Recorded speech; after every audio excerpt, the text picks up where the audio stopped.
Greetings, comic fans around the world. This is Blue Goblin coming to you live from Baxter Building. Not really. This is a lately delivered comic book blog for the week of November 12, 2008. I apologize that it took so long for you people who subscribe, especially to you, Guido5595. I know you're interested in what I got to say for the books from the week of the 12th, so let's get started. Start with a book that Guido just added to his list. I don't know if he did it at the right time or not. We got Amazing Spider-Man number 577. You know, I've said it before and before and before and before, and I'm going to say it again. This is a series right now that's just going half and half with me. And it's been like that ever since the clusterfuck that was One More Day happening. Brand New Day was boring as hell. New Ways to Die was awesome as hell. This is kind of in the middle of that boundary. This is...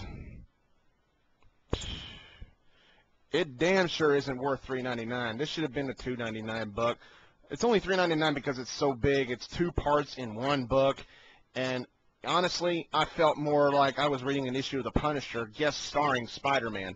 And the artwork is crap. I hated the artwork. I mean... The skull on the Punisher's outfit is supposed to look demonic and evil. This skull looks like it's drunk. This is bad. I mean, this was really bad. The line where Spider-Man got on the boat to help the Punisher, and he says, I was really hoping you guys could help me rekindle my marriage. Oy. This kind of shit just gives me a headache. If you're looking for a good Spider-Man book, pass on that one.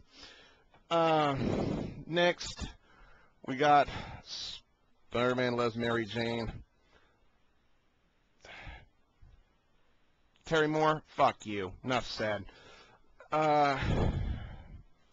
Amazing Spider-Girl, number 26. Now, this one was actually interesting. This was actually pretty good. This was the best Spider-Man book of the week, even though this book was just kind of average. That's sad, isn't it? I don't know. I apologize for sounding so negative today, but it's just that Marvel had a really shitty week here. Which is the real daughter of Spider-Man and which is the replacement? Okay, you got Arania possessing May's body. Is it the real May? Is it the clone May? Who gives a shit, right? We got another Mayday Parker going around town with Mary Jane and little Benjamin Parker. Peter Parker still in the clutches of the Goblin family cult. The big plan is to resurrect Norman Osborn, the original Green Goblin, and I hope they do that. Well, now that I've seen the spoilers for future Spider-Girl stories leading up to the series cancellation at issue 30, honestly, I don't think Norman Osborn's coming back. If you want to get spoiled on that, then go to Marvel.com and look up the spoilers for future Spider-Girl stories, and you'll see what I mean. May needs to have a talk with her dear old dad. That's all I'm going to say. This book was actually, it was okay. It was another one of those issues of Spider-Girl where I had to read it from front to back. Couldn't just thumb through it and pick it up right off the bat. This was another one of those books that I had to read the whole thing in order to understand it. This is actually a good Spider book. Go ahead and pick that one up. Stay away from the other two. Pieces of shit.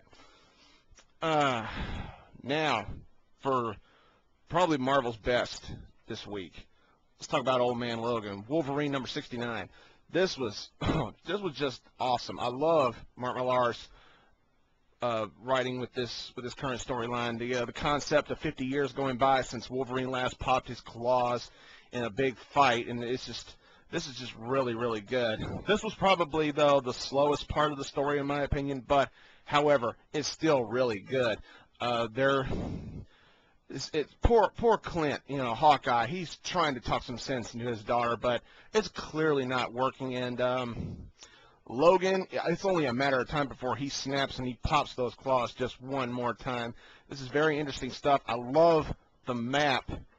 I love the map at the beginning of the book. This is just great.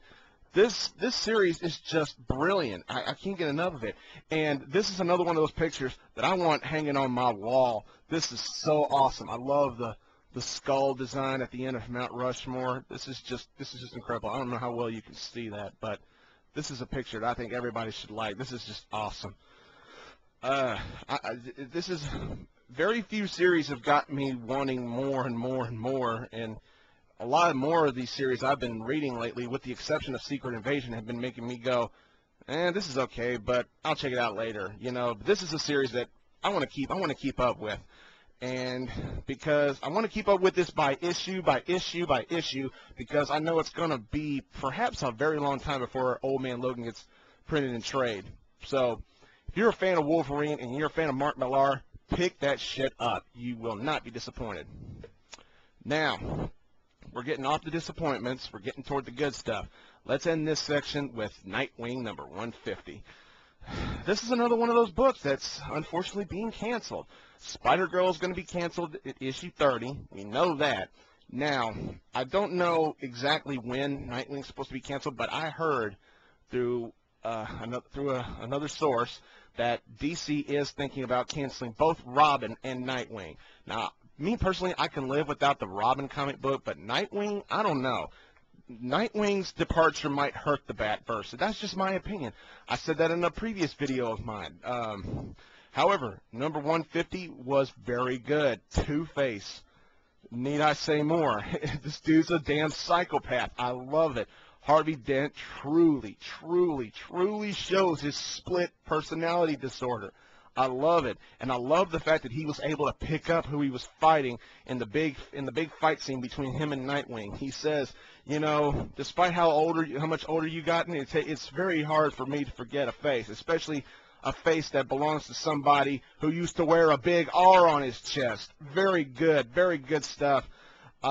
Poor Nightwing hasn't been sleeping in like 96 hours. It's been about 96 hours since he last slept, and the last scene is him washing up on Liberty Island, saying, "I just want to rest for a bit." It's very good stuff. Sadly, even though the book's being departed, go ahead and pick this issue up. Even if you aren't a hardcore follower of Nightwing, this is a very good read. I highly recommend it. Here it is again for those of you who might have missed it last week. You see this issue anywhere, go ahead and pick it up. It's definitely worth the read, and it's definitely worth $3.99. That's just me. Well, all I can say is I apologize for my profanity earlier in this video, because the Spider-Man books really disappointed me, and it hurts me to say that, because Spider-Man is my favorite character. And I know there's probably going to be a few of you on YouTube are going to post some nasty comments about what I've said about Amazing Spider-Man. I know a lot of people say that it's been very good since they got rid of MJ. You know what? Some of it has, but some of it is just so bland, it's pathetic. This issue with the Punisher, there was a lot of solid action, but sorry, just didn't work for me. I guess that's it for right now. So until part 2, see you later.